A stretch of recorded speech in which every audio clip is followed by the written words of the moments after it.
ಚಿಕಿತ್ಸೆಗೆ ಅಂತ ಬಂದವನು ಆಸ್ಪತ್ರೆ ಎದುರೇ ಪ್ರಾಣ ಬಿಟ್ಟ. ಆಸ್ಪತ್ರೆಗೆ ಬಂದಾಗಲೇ ವ್ಯಕ್ತಿ ಹೃದಯಾಘಾತದಿಂದ ಸಾವನ್ನಪ್ಪಿರುವುದು ಧಾರವಾಡ ನಗರದ ಸಪ್ತಾಪುರದಲ್ಲಿ ನಡೆದಿರುವಂಥ ಘಟನೆ ಇದು. ಚಿಕಿತ್ಸೆಗೆ ಅಂತ ಹೇಳಿ ಆಸ್ಪತ್ರೆ ಎದುರೇ ಬಂದು ಪ್ರಾಣ ಬಿಟ್ಟಿದ್ದಾನೆ ಪಾಪ. ಆಸ್ಪತ್ರೆಗೆ ಬಂದಾಗಲೇ ವ್ಯಕ್ತಿ ಹೃದಯಾಘಾತದಿಂದ ಸಾವನ್ನಪ್ತಾರೆ. ಧಾರವಾಡ ನಗರದ ಸಪ್ತಾಪುರದಲ್ಲಿ ನಡೆದಿರುವಂಥ ಘಟನೆ ಇದು. 50 ವರ್ಷದ ರಾಜೇಂದ್ರ ಬೋಸ್ ಎಂಬ ವ್ಯಕ್ತಿಯ ದಾರುಣ ಸಾವಾಗಿದೆ.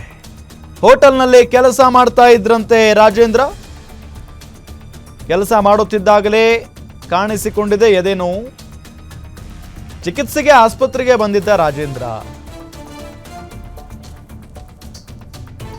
ಇಂದು ರವಿವಾರ ಆದ ಕಾರಣ ಆಸ್ಪತ್ರೆಗೆ ರಜೆ ಇದೆ. ಆಸ್ಪತ್ರೆ ಎದುರೇ ಕುಸಿದು ಬಿದ್ದಿದ್ದಾರೆ ಪಾಪ. ಕುಸಿದು ಬಿದ್ದು ಪ್ರಾಣ ಬಿಟ್ಟಿದ್ದಾರೆ ರಾಜೇಂದ್ರ. ಧಾರವಾಡ ಉಪನಗರ ಪೊಲೀಸ್ ಠಾಣೆ ವ್ಯಾಪ್ತಿಯಲ್ಲಿ ಆಗಿರುವಂಥ ಘಟನೆ ಇದು. ಬಹಳ ನೋವಿನ ಸಂಗತಿ ನೋಡಿ. ಅಲ್ಲಿ ಅನಾಥವಾಗಿ ಬಿದ್ದಿದ್ದಾರೆ. 50 ವರ್ಷ ಅವರಿಗೆ, 50 ವರ್ಷದ ರಾಜೇಂದ್ರ ಬೋಸ್ ಅಂತ ಹೇಳಿ ಆಸ್ಪತ್ರೆಗೆ ಬಂದಿದ್ದಾರೆ. ಆಸ್ಪತ್ರೆಗೆ ಬಂದಂಥ ಸಂದರ್ಭದಲ್ಲಿ ಆಸ್ಪತ್ರೆ ಕ್ಲೋಸ್ ಇದೆ, ಇವತ್ತು ಸಂಡೇ ಅಲ್ವಾ, ಹಾಗಾಗಿ ಸೊ ಏಕಾಏಕಿಯಾಗಿ ಅವ್ರಿಗೆ ಅಲ್ಲೇ ಹಾರ್ಟ್ ಅಟ್ಯಾಕ್ ಆಗಿಬಿಟ್ಟಿದೆ ಅಂತೆ. ಅಲ್ಲೇ ಕುಸಿದು ಬಿದ್ದು ಪ್ರಾಣ ಕಳ್ಕೊಂಡಿದ್ದಾರೆ. ಅದಾದ ನಂತರ ಪೊಲೀಸ್ನವರು ಬಂದು ಅಲ್ಲಿ ಪರಿಶೀಲನೆಯನ್ನು ಮಾಡಿದ್ದಾರೆ ಈಗಾಗಲೇ. ನಿಜಕ್ಕೂ ಭಾಳ ನೋವಿನ ಸಂಗತಿ ಇದು. ಧಾರವಾಡದ ಸಪ್ತಾಪುರದಲ್ಲಿ ಆಗಿರುವಂಥ ಘಟನೆ ಇದು.